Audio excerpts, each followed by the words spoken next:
Ayağımızın altındaki zemin sağlam ve güvenli görülebilir. Ancak aslında ince ve soğumuş bir kabuğun üzerinde dengede duruyoruz. Altımızda ise kaos var. 1815'te Tambora Dağı patladığında atmosfere yayılan kül güneş ışığını kesti ve dünya yazsız tam bir yıl yaşadı. Ama gezegenimiz çok daha büyük tehditleri saklıyor. Süper yanardağlar. Örneğin eğer Yellowstone gibi bir dev uyanırsa medeniyeti yıllarca sürecek bir kışa gömer. Peki bu olasılıkla savaşabilir miyiz? NASA mühendisleri yanardağı söndürebilecek teorik bir plan üzerinde çalışıyor.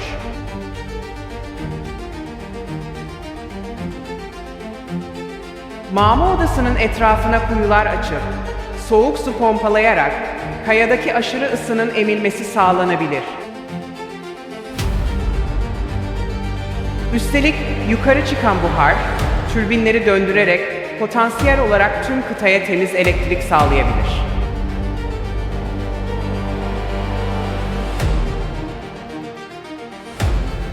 Ancak bu ateşle oynamaktır. Yanlış bir sondaj engellemeye çalıştığınız felaketi bizzat tetikleyebilir.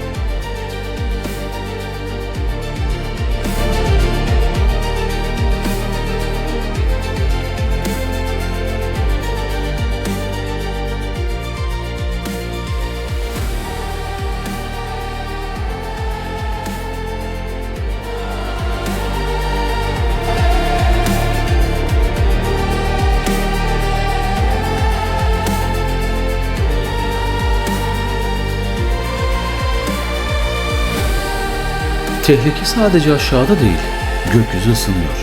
Bilim insanları artık dünyanın termostasına müdahale etmeyi, yani güneşi kısmayı tartışıyor. Volkanların külleriyle dünyayı soğutması taklit edilebilir bir süreçtir. Ya da uzayda dünya ile güneş arasına devasa bir güneş şemsiyesi konuşlandırılabilir.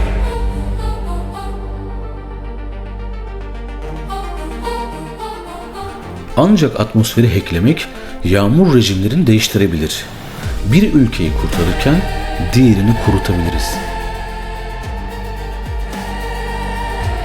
Bu durumun iklim savaşlarını tetiklemesi muhtemel. Tüm bunlar son derece titizlikle hesaplanmalıdır.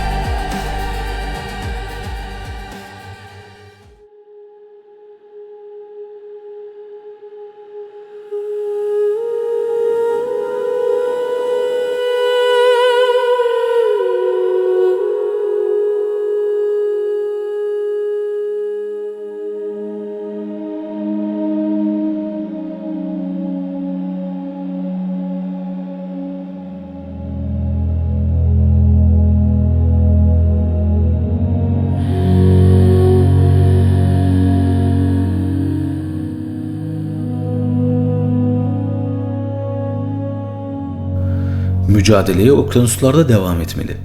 Karbonu hapsetmek için mekanik ormanlara ihtiyacımız olabilir. Okyanus asidini dengelemek içinse daha radikal bir fikir var. Deniz tabanındaki kayaları parçalayarak asidi nötrlemek.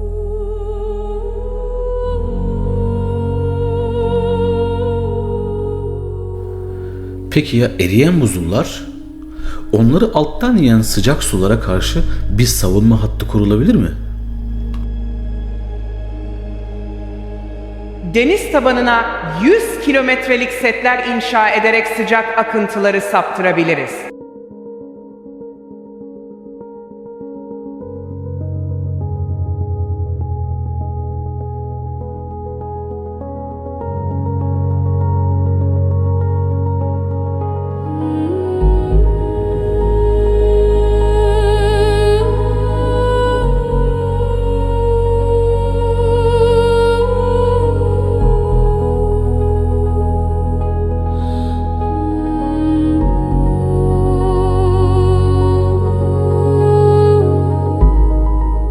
Dünyayı tamir etmek zordur.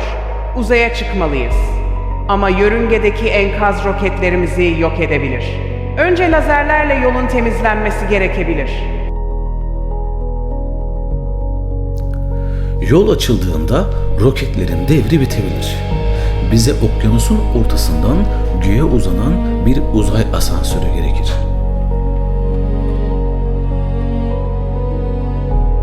Çelikten 100 kat sağlam olan karbon nanotüplerle 36.000 kilometrelik bir kablo örebiliriz.